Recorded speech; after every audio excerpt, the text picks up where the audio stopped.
Wayne came here in 1958 to direct and star in a picture called, what else, The Alamo.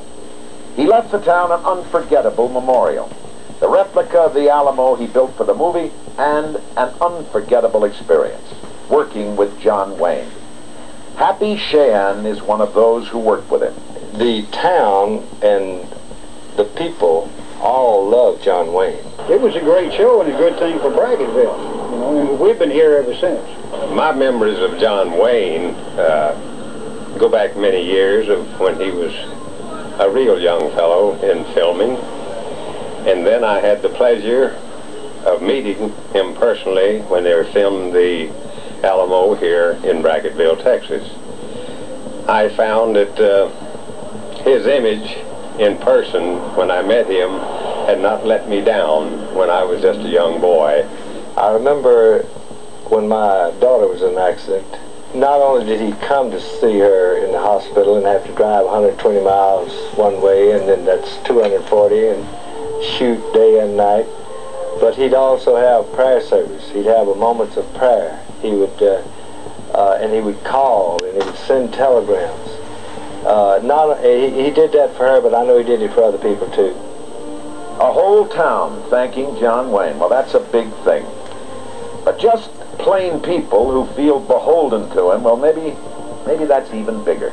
There was a time after Harry died, which was in 47, come along 50 around then, a couple of years after Harry died. I had to have some money in a hurry, quick, and I didn't have any. And so I had the rights to some Eugene Manlove Road stories, westerns, a couple of books. And so I thought, well, maybe Duke will buy them, or maybe Duke will lend me the money on them. So I went to see. I called Duke and I went to see him. And I said, I need $3,000 and I need it fast. And so he said, great. And I said, I want to give you the rights to these stories to hold as collateral until, or if you want to buy one, it'll be fine. If you don't, just hold them as collateral. And he said, I don't want any damn collateral. He said, well, how much? Is $3,000 enough? And I said, sure. So he reached in his inside pocket here, and he pulled out a little fold-over checkbook. And he said, don't tell anybody I got this private account. And he wrote me out the check for $3,000. Well, that was great. Saved my life.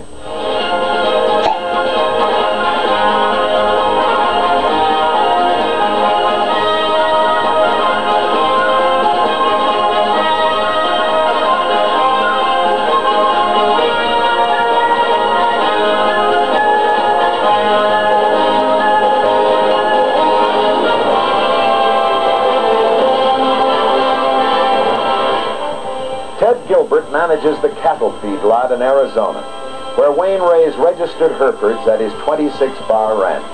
They have their 26-bar sale every year, and it's 4 miles north of here where the barn is. And Duke likes to stand up there with the auctioneer in the background and listen to it, but every once in a while he wants to come out and just move around a little bit. So he came out the back door one day, and there was a bunch of us standing around the outside there, and so we were just sitting there talking, about 10 people, and I could see a little girl and her father coming, they were about 100 feet away, I guess, and she was shaking her head, and her father was trying to get her to come on, and so I said, excuse me a minute, Duke. I said, I think a fan of yours got a little problem over there. So he turned around, he looked, and looked for a gate. There wasn't any gate. So he climbed up over that fence, and he walked over to that little girl, and he took his hat off, and he got down on his knees, and he says, honey, will you let me have my picture taken with you? And he picked her up and took her over there, and there must have been 500 pictures taken. You know, and when she left there, she was walking 9 feet tall. Above all, Duke Wayne always felt an obligation to his profession and to his fellow actors. My name's Wayne. Some of you may have seen me before. I hope so. I've been kicking around Hollywood a long time. I've made a lot of pictures out here, all kinds. And some of them have been westerns. And that's what I'm here to tell you about tonight, a western. A new television show called Gunsmoke. No, I'm not in it. I wish I were, though, because I think it's the best thing of its kind that's come along. I hope you'll agree with me. It's honest, it's adult, it's realistic. When I first heard about the show Gunsmoke, I knew there was only one man to play in it, James Arness. He's a young fella and maybe new to some of you, but I've worked with him and I predict he'll be a big star. So you might as well get used to him like you've had to get used to me. And now I'm proud to present my friend Jim Arness in Gunsmoke. As usual, Duke's hunch was right.